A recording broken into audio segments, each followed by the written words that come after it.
strike a Haka close stance. Okay?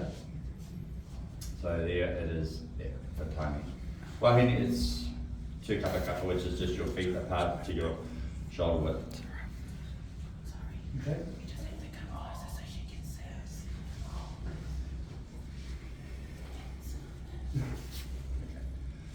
Tārenga whakaro, kia te, kia mau.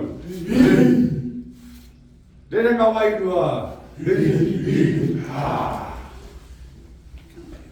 Ia ha, te moana mātou, te taupau I tā waki e.